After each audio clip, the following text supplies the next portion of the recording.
안녕하세요. 대단히 반갑습니다. 정보화 시대의 인간과 사회 김경동. 미래의 한순간. 아침에 일어나는 순간 스위치를 켠다. 오늘은 투표일입니다. 잊지 말고 민주국민의 신성한 한 표를 옳게 행사합시다. 벽에 설치된 대형 스크린 모니터에 자막이 나오고 확성기에서 울려 퍼지는 말이다. 컴퓨터 앞에 앉아 오늘 있을 대통령, 국회의원, 시장, 시의원, 구청장, 구의원, 그리고 지방법원과 검찰청, 경찰청장 등 10여 가지 자리를 두고 겨루는 선거의 투표를 시작한다. 밤 12시만 되면 모든 투표 결과는 컴퓨터로 읽을 수 있을 것이다. 입력이 끝나면 오늘 수행해야 할 사업계획을 점검하고 점심, 저녁 약속을 확인한 다음 신문을 읽는다. 물론 전자신문이다. 점심 약속 전에 해야 할 일을 마무리한 다음 은행 구좌에서 대금을 치르도록 온라인 처리를 끝내고 단추를 누른다. 자동문을 나가면 차고 앞에 자동차가 대기하고 있다. 열쇠가 필요 없는 전자자동차 문에 카드를 넣고 들어가 앉은 다음 모든 조작은 단추로 하고 시동을 건다. 약속 장소까지 가는 도중에 교통사정을 알리는 모니터에 맞추어 방향과 도로를 입력시킨 다음 편안히 앉아 컴팩트 디스크에 맑은 음향을 타고 흘러나오는 싱크로나이즈드 뮤직의 가여금 산조를 들으며 거리를 빠져나간다. 점심을 마치고는 사무실에 들러 처리할 안건을 입력하고 결제 부호만 눌러놓고 퇴근한다. 내일 아침 집에서 오늘 결제가 제대로 났는지만 확인하면 된다. 아내는 아침부터 오늘 시장 볼 목록을 입력한 다음 은행 구좌와 연결시켜놓고 역시 투표를 마친다. 그 후 양로원 방문과 새로운 컴퓨터 가정교육 프로그램 학습을 위해 외출을 한다. 외출 전에 친구와 영상전화로 통화를 해서 약속을 확인한다. 초등학교 4학년짜리는 오늘 감기가 걸려 집에서 수업을 받는다. 점심때는 단추만 누르면 음식을 먹을 수 있도록 모든 것을 입력해 놓았고 약 먹을 시간이 되면 로봇 꿈돌이가 시간을 알려주고 약을 대령할 것이다.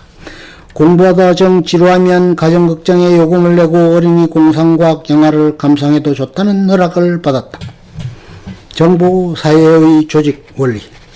우리는 지금쯤 이 정도의 이야기를 듣고 별로 놀라지 않을 만큼 정보화의 장래에 대하여 인식을 갖추고 있을 줄 안다. 실은 이보다 훨씬 더 첨단적이고 편리한 삶의 환경이 얼마든지 만들어질 수 있다고 보아야 한다. 결국 좋든 싫든 정보통신혁명이라는 기술 변동이 가져다줄 미래의 삶은 이렇게 컴퓨터와 전화와 텔레비전으로 대표되는 영상매체 이 정보통신기술의 삼위일체가 연출하는 무대 위에서 펼쳐지게끔 되어 있다. 지금 우리가 관심을 가져야 할 사항은 그 사실 자체보다도 이러한 기술혁신이 가져다줄 사회의 조직 원리와 그 속에 살아가는 인간의 모습이다. 위에서 예시한 내용을 참작하지 않더라도 정보사회의 일과일투라는 개념을 우선 생각하게 된다. 아직은 우리 주변에서 흔한 사례는 아니지만 정보화가 본격적으로 개시되면 눈 깜짝할 사이에 우리는 직장이라는 개념의 일대 혁명을 겪을 것이다. 집이 바로 일터가 되기 때문이다. 그러니까 직업적 조직제라는 것도 서류상으로는 존재할 터이지만 실제로는 불필요해진다. 일이 개인화되기 때문이다. 공동작업도 각자 집에서 컴퓨터와 전화와 영상시설만으로 해낼 수가 있고 회의도 마찬가지이다. 결제 서류를 들고 사무실을 찾아다니며 기다리는 등의 번거로움도 벗어버릴 수가 있다. 조직의 위기의 서열과 권위의 집중 분산 원칙도 바뀔 수밖에 없다.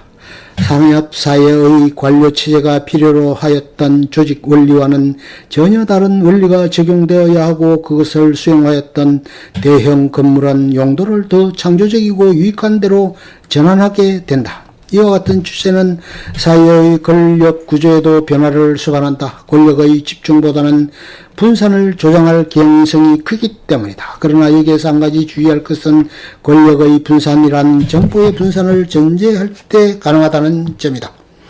그런데 정보화의 기술을 활용하기에 따라서는 정보의 초집중화를 오히려 더 수월하게 만들 수도 있는 법이다. 산업사회의 경제적인 힘, 즉 권력은 자본으로 대표되었지만 정보사회의 힘의 원천은 경제적으로나 정치적으로나 정보 자체가 된다.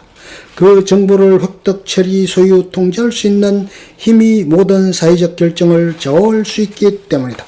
게다가 정보사회에서는 시민 각자의 사사로운 권리는 침해하기도 쉬워진다. 개인의 인적 사항과 가족 사항, 재무 상태, 부동산 소유 등 온갖 정보가 국가와 민간 기업과 기타 사회 조직체들에 의하여 수집 정리되어 있어서 수시로 이용당할 수 있게 된다. 이러한 권력까지 겹치면 정보에 집중하는 무서운 힘을 발휘할 수 있다. 그러므로 정보화는 사회의 계층적 구조를 평준화시킬 소지를 충분히 가지고 있으면서 동시에 정보 집중과 통제에 의한 불평등 구조의 첨예화를 부추길 수도 있는 야누스의 얼굴을 하고 있다.